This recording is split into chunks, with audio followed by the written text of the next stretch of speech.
시편 101편입니다. 시편 101편 구약성경 874페이지입니다. 우리 1절로부터 8절까지 말씀을 한 목소리로 같이 읽겠습니다. 내가 인자와 정의를 노래하겠나이다. 여호와여, 내가 주께 찬양하리이다. 내가 완전한 길을 주목하오리니 주께서 어느 때나 내게 임하시겠나이까. 내가 완전한 마음으로 내 집안에서 행하리이다. 나는 비천한 것을 내 눈앞에 두지 아니할 것이요 배교자들의 행위를 내가 미워하오리니 나는 그 어느 것도 붙들지 아니하리이다. 사악한 마음이 내게서 떠날 것이니 악한 일을 내가 알지 아니하리로다. 자기 이웃을 은근히 헐뜯는 자를 내가 멸시할 것이요 눈이 높고 마음이 교만한 자를 내가 용납하지 아니하리로다.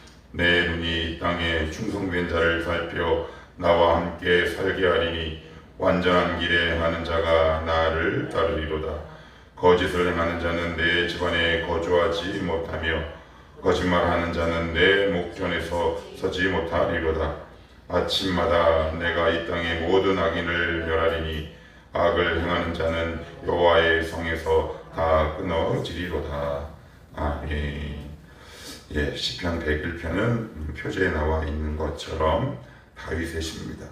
그러면 어떤 배경과 언제 지은 거냐? 그래서 다소학자들은 다윗이 왕이 오른 제위 초기, 그러면 무엇을 노래하고 있느냐? 우리가 새해 되면 그런 거 있죠? 자, 새해 들어서 기도 제목 내십시오. 아니면 청별로, 아니면 구역별로 새해 다짐 같은 것들 이렇게 받거나 쓴다는 말이에요. 이게 무슨 얘기냐? 왕이 딱 올랐으니까 다윗이 어떤 마음이 들까요? 나 이렇게 하나님이 주신 이 나라를 통치하고 싶다. 일종의 통치 선언, 이렇게 보시면 될 것 같아요. 내가 앞으로 이렇게 하나님 나라를 다스리고 통치하겠습니다. 우리도 그런 마음이 있잖아요. 자, 그럼 다윗은 하나님, 제가 이렇게 통치하겠습니다 라고 이제 선언을 하면서 가장 먼저 무엇을 노래했냐면 1절에 아주 중요합니다. 내가 인자와 정의를 노래하겠나이다. 하나님 나라의 양대 산맥입니다. 인자와 정의, 긍휼과 정의, 사랑과 정의죠. 이게 왜 중요하냐면 하나님의 사랑만 봐서도 안 되는 것이고요, 하나님의 공의만 봐서도 안 됩니다. 무슨 얘기냐? 이렇게 말씀드리는 게 훨씬 우리의 이해에 도움이 될 것 같네요. 하나님의 사랑과 공의, 자비와 공의는 이상하게 같이 생각하기가 어려워요. 왜요? 하나님은 공의의 하나님은 심판하시는 하나님이고, 사랑과 공의의 하나님은 품는 하나님이라면 이 개념이 어떻게 두 개가 똑같이 병행할 수 있겠어요? 그런데 이것이 가능합니다. 어디서요? 십자가에서요. 주님의 공의 때문에 예수 그리스도가 죽고, 주님의 긍휼 때문에 우리가 살았잖아요. 그래서 다윗은 지금 어떤 일을 하겠습니다 라고 하기 전에 주님의 상품에 주목하고 있는 거예요. 이게 굉장히 중요해요. 예를 한번 더 들어봅시다. 제가 얼마 전에 책을 읽다가 이런 글을 본 적이 있습니다. 우리가 알만한 모 대기업에 신입사원 면접이 있었답니다. 그런데 면접을 이렇게 이제 대기업 임원이 면접을 치르는 중간에 어떤 청소년이 들어와서 갑자기 막 이렇게 청소를 하더래요. 그런데 임원들이 아무런 말을 하지 않더랍니다. 그러면 이제 면접을 앉아서 볼 거 아니에요. 그런데 거기서 두 부류로 나뉘어지더래요. 어떤 사람은 자리에 일어나서 청소하라고 배려하는 사람이 있는가 하면, 어떤 사람은 막 짜증을 내는 사람이 있대요. 그러고 나서는 면접이 끝나갈 즈음 돼서 갑자기 어떤 분이 탁 들어오더니 이놈 합격시켜 그러더래요. 아까 그 청소부가 그 대기업 회장이었던 거죠. 그러니까 임원들은 의아한 거죠. 얘가 우리 회사 경영 이념에 제일 잘 맞아. 배려할 줄 알잖아. 만약에 회사 경영 이념이 배려인데 자기 혼자 능력을 발휘한다면 그 사원은 그 기업에서 살아남기가 어려워요. 우리의 열심보다, 우리의 특징보다 더 중요한 건 하나님이 어떤 분인가, 그 성품을 이해하는 것이 우리의 삶을 살아가는 첫 번째다. 그래서 우리의 경건의 시작은 항상 무엇이다? 하나님이 어떤 분인지 아는 것에 있다. 이게 굉장히 중요하다. 그렇지 않으면 자기만의 믿음의 방식을 끊임없이 고수해가기 시작하죠. 그래서 우리는 이런 사람을 완악하다 혹은 고집이 세다 이렇게 얘기합니다. 그러나 하나님의 통치 이념, 하나님이 어떤 분인가를 알고 있는 사람은 거기에 자신을 맞춰가는 거죠. 내가 회사에 맞춰야 합니까? 회사가 나에 맞춰야 합니까? 그러면 하나님이 나에게 맞추셔야 합니까? 내가 하나님에 맞춰야 합니까? 그런데 우리는 자꾸 나에게 맞춰 주시옵소서. 그러면 나는 대기업 회장이에요. 하나님은 신입사원이고. 그런데 우리는 우리 하나님을 주님이라고 부르잖아요. 그 말인즉슨 하나님의 통치 이념에 따르겠습니다라는 또 다른 선언 아니겠습니까? 그러니 주님의 성품과 인격이 무엇인지 알아야 그 성품대로 우리가 살아가고 따르며 살아갈 수 있는 거죠. 다윗은 그걸 아는 거예요. 하나님이 이렇게 하겠습니다가 아니라 먼저 무엇에 주목하고 있다? 하나님이 어떤 분인가? 하나님의 성품과 인격이 어떤 분인가? 왜 기도하고 왜 말씀 보느냐? 평안해지기 위해서 맞지만 50점입니다. 가장 중요한 건 하나님이 어떤 분인가를 배우고 아는 거죠. 그래서 신앙의 여행도 하나님은 어떤 일을 이루시는 것보다 무엇보다 당신의 성품과 인격을 우리의 인생을 통해 알려주세요. 나 이런 존재야. 나 이런 존재야. 나 이런 존재야. 그런데 우리의 기도는 이것을 이루어 달라는 데 초점이 있죠. 그래서 하나님의 지도 방식과 우리의 신앙 방식이 늘 충돌해요. 왜 그렇다? 하나님이 어떤 분인 줄 잘 모른다. 그래서 우리의 경건의 방향도 하나님 이 문제를 통해 하나님이 어떤 분인 줄 배우고 알게 하옵소서. 하나님의 사랑을 경험하게 하시고 죄를 미워하시는 공의의 하나님을 내가 배우게 하옵소서. 이 두 가지 통치 이념을 배우는 것이 어떻게 보면 성도의 평생 사역이다. 그것을 지금 누가? 다윗이 주목하고 있는데, 자 그러면 이 두 가지가 총론이라면, 자 우리 회사의 사고는 배려야. 그러면 어떻게 해야 되냐는 거죠. 그 세부적인 내용이 2절에 이렇게 나와 있습니다. 2절 같이 볼게요. 시작. 내가 완전한 길을 주목하오리니. 주목하오리니. 완전한 길은 무엇을 얘기할까요? 내가 곧 길이요 진리요 생명이니 나로 말미암지 않고는 아버지께로 올 자가 없다. 완전한 길은 주님밖에 없죠. 그래서 신앙은 어떤 거냐? 하나님을 주목하는 거예요. 제가 이제 쉬는 날 이렇게 밥 먹고, 한국 사람은 소파에가 있어도 앉지 않는 걸로 유명하잖아요. 소파에 기대죠. 저도 역시 밥 든든히 먹고 소파에 이렇게 해서 TV는 볼 거 없나 이렇게 그럼 제 피차를 이렇게 돌리죠. 얼마나 돌리기 편해요. 옛날 같으면 로타리라 손으로 이렇게 돌려야 되는데, 그러면 제 아내가 이렇게 지나가다가 아이고 돼지 아빠 볼 게 없네. 그죠? 여러분들 볼 게 없으면 막 돌리죠. 예, 볼 게 없으면 하나님으로부터 시선이 멀어집니다. 볼 게 없어도 하나님께 시선을 고정하는 것이 경건의 시작입니다. 나를 주목하는 게 아니에요. 채널 고정이 아니라 무엇 고정? 시선 고정. 누구에게? 하나님께. 그런데 하나님께 시선을 고정하지 않으면 어떤 일이 생기느냐? 나를 보게 됩니다. 이게 인간이 참 그렇습니다. 저도 그래요. 우리는 끊임없이 자기를 주목합니다. 자기의 연약함에 주목하죠. 그래서 사도 바울은 고린도후서 4장에 그 묘한 말씀을 남깁니다. 우리가 이 보배를 질그릇에 가졌다. 여러분, 보배를 보고 평가하나요? 질그릇을 보고 평가하나요? 보배를 보고 평가해요. 우리가 보배로운 이유는 나 때문에 그런 게 아니에요. 주님 때문에 보배로운 거거든요. 그러니 그 보배 되시는, 완전한 길 되시는 주님을 주목하는 것이 당연한 거죠. 경건의 총론이 주님의 성품을 이해하고 배우는 거라면 강론, 첫 번째는 무엇이다? 말씀을 통해서 주님을 바라보는 거죠. 그래서 만약 나에 대해서 깊은 좌절이 생길 수 있습니다. 실망이 생길 수 있죠.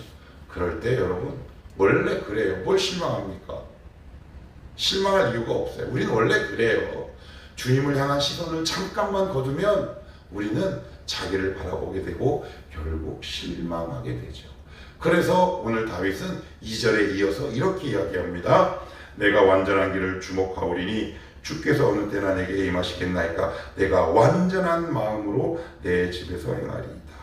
여기서 완전하다라는 말은 두 번째 완전한 뜻은 조금 더 정확하게 얘기하면 온전한 것 같아요.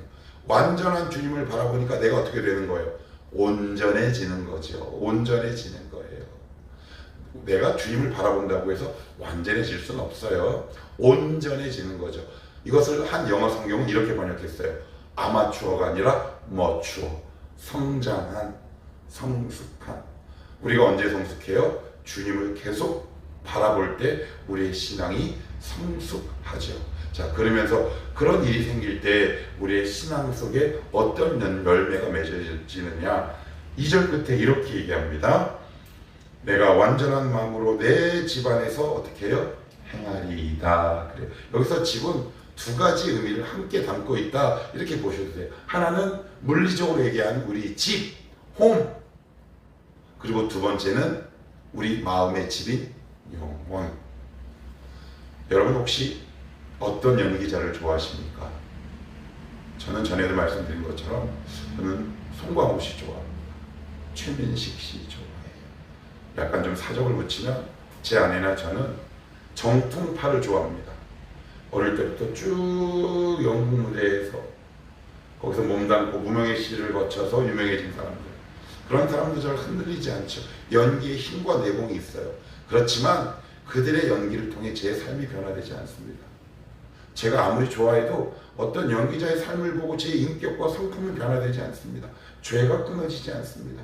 이게 무슨 얘기냐? 하나님, 교회에서나 집에서나 저 연기하며 살지 않겠습니다 라는 뜻입니다. 무슨 말일까요? 날마다 주님과 친밀한 개인의 경건을 유지하겠다라는 결단이겠죠. 그게 바로 내 집인 거예요. 왜 한국 교회가, 왜 이렇게 교회가 세상 사람이 지탄을 받습니까? 저는 이렇게 말하고 싶어요. 연기하는 사람들이 많구나. 회사에서 따로, 교회에서 따로, 교회 따로, 직장 따로, 생각하는 것 따로, 말 따로. 그 결국 출발점은 어디서부터 시작해요? 주님께 나의 시선을 주목하지 않고 고정하지 않은 거지. 우리의 연기로는 목회자도 역시 마찬가지입니다. 제가 연기하면 우리 교회에서 절대 변화되는 영혼과 인격이 발생하지 않습니다. 집안에서도 마찬가지입니다. 연기하지 않는 누군가 한 명이 있다면 그 기도를 통해 우리 집안의 누군가가 나의 삶의 모습을 보고 변화될 겁니다. 그래서 진짜 선교와 전도는 내 삶이 그리스도의 성품으로 맞게 변화되는 것이겠지요. 사역이라고요? 오해하시면 안 됩니다. 사역의 첫걸음은 주님께 나의 시선을 고정하고 그 주님이 주시는 은혜를 통해 나의 삶과 인격이 날마다 조금씩 수정되고 변해가는 과정이겠죠. 우리 연기하며 살아가지 마십시다. 생활인으로 살아가십시다. 그래야 그 모습을 보고 누군가 우리 엄마 신앙 진짜구나, 우리 아빠 진짜구나, 이렇게 인정하고 그 영혼이 덩달아 변화되지 않겠습니까? 그 출발은 어디다? 완전하신 주님을 주목하고 시선을 고정하는 것이다. 이렇게 다윗은 지금 자기의 통치 이념을 선언하고 있습니다. 뭐 대단한 거 하는 게 아닙니다. 그죠? 하나님, 우리 식으로 얘기하면 153 잘하겠습니다. 거기서 하나님 만날 수 있도록 도와주시옵소서. 어떻게 보면 되게 간단한 말을 하고 있는 거다. 자, 그리고 이어서 이렇게 얘기합니다. 3절입니다. 좀 더 구체적으로 세부화됩니다. 그러면 내가 어떻게 경건을 하겠느냐? 3절에 보시면 나는 비천한 것을 뭐라고요? 내 눈 나오죠. 눈입니다. 자, 4절 사악한 마음 나옵니다. 마음 이렇게 나옵니다. 자, 그리고 5절 자기의 이웃을 은근히 헐뜯는 자. 이웃을 무엇으로 헐뜯습니까? 말. 세 가지 나옵니다. 뭐요? 눈, 마음, 말. 경건의 핵심이죠. 우리의 경건이 언제 무너지냐면 엉뚱한 것을 자꾸 보기 때문에 무너집니다. 여러분, 엉뚱한 거 자꾸 보십시오. 그러면 무너집니다. 그런 것들 내 눈앞에서 치우겠다고 얘기합니다. 이걸 치워야죠.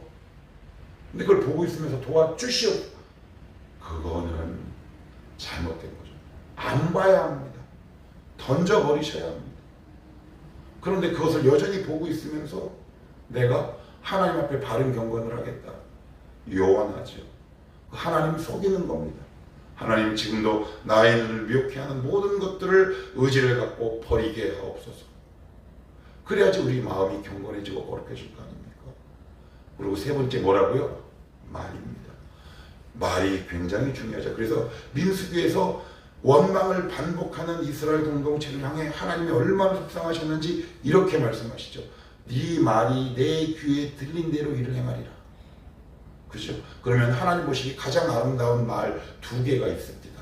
살아보니까 기도와 감사지. 그죠? 그래서 우리의 입술을 지키는 게 얼마나 중요한 경건인지 모릅니다. 내 감정대로 어떻게 다 내뱉고 살겠습니까? 그러면 이 세상이 지옥이 되지 않겠습니까? 우리의 말 때문에 지옥이 되는 경험이 여러분들 경험 안 해보셨나요? 너무나 부끄럽지만 저는 참 많이 경험했습니다. 말로 상처도 받고 말로 상처도 주는 이 지옥의 무한 궤도를 저는 참 어릴 때부터 살아왔던 사람입니다. 너는 안 돼. 너는 태어나지 말았어야 될 자식이었어. 그 받은 상처가 있으니 누군가에게 돌려줘야 되지 않겠습니까? 그러나 그것이 결국 그리스도의 보혈에 의해서만 끊어지더라. 하나님의 은혜에 의해서만 끊어지더라. 여러분 지금 어떤 말을 내뱉고 계십니까? 믿음의 말이십니까? 긍정의 말이십니까? 생명의 말이십니까? 아니면 파괴와 부정과 거짓의 말입니까? 나 경건의 세 가지 판단이 가능합니다. 눈, 마음, 혀입니다.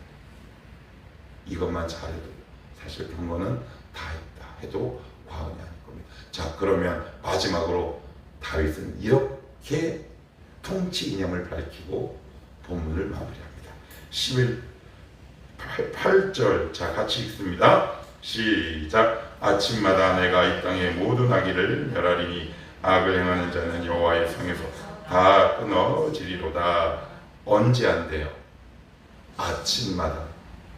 영어 성경을 찾아보니까 어떤 영어 성경은 이렇게 되어 있습니다. Everyday. 날마다. 우리의 경건은 언제 하는 겁니까? 하나님이 우리를 언제 다스리십니까? 날마다 다스리시죠. 그 경건의 핵심은 뭐예요? 한번 따라할까요? 반복입니다.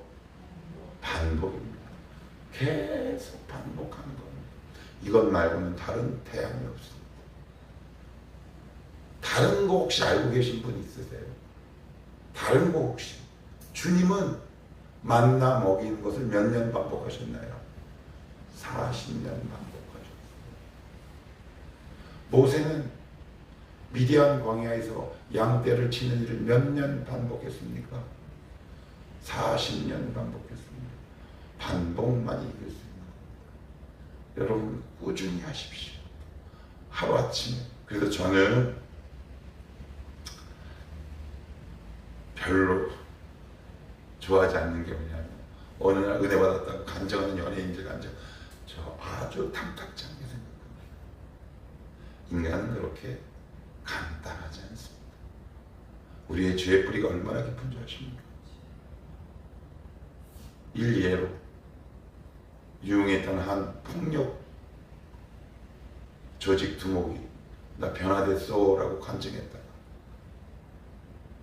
폭력과 마약에 연루돼서 다시 구출될 수감된 일입니다. 나 이제 더 이상 도적질 안 합니다 라고 간증 무대에 교회 간증하고 다녔다가 나중에 결국 절도죄로 그 유명한 사람이 있어요. 탈옥해가지고 이름만 대면 알만한. 뭐가 부족한 걸까요? 그들의 경건은 점이었습니다. 우리의 경건은 선이 되셔야 합니다. 선이 그림을 그립니다. 점만으로는 절대 그림을 그릴 수 없습니다. 우리 인생의 그림, 신앙의 그림은 선으로 이루어지셔야 합니다. 그래야 스케치가 되고 대생이 되고 거기에 물감을 그려갈 거 아닙니까? 기억하십시오. 아침마다 에브리데이. 어느 한때 수련회 때 탁 은혜 받았다고 아싸 며칠 갑니까? 저는 한 이틀 갑니다. 그래도 목사라고. 여러분은 몇 분 가십니까? 언제요? 아침마다. 어떻게 해요? 반복해서. 그래서 여러분들의 인생에 아름다운 믿음의 삶과 그림을 그려가는 복된 인생이 다 되시기를 살아계신 주님의 이름으로 축복합니다. 기도하겠습니다. 하나님,